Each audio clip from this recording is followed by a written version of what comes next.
And as she pointed out, they're still trickling in.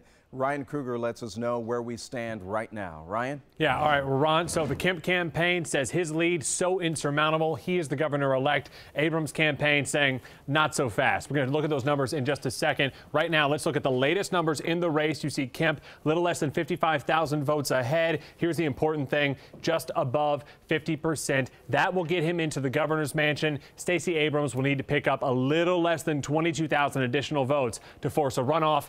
Are those votes out there? Well, we don't know yet. They are still counting.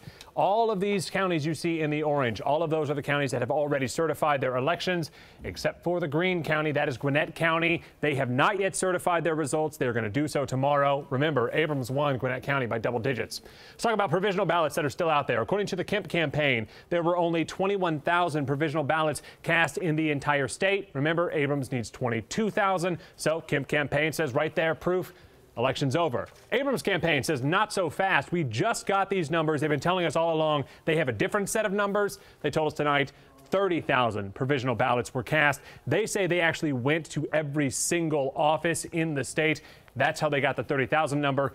Even if it's 30,000, Abrams still needs 75% of those to force the runoff. Still going to be a difficult one for her. Talked about those ballots that have been rejected. Caitlin was just talking about them. So far, 9,000 ballots were rejected. That number will change because of that lawsuit that Caitlin just talked about.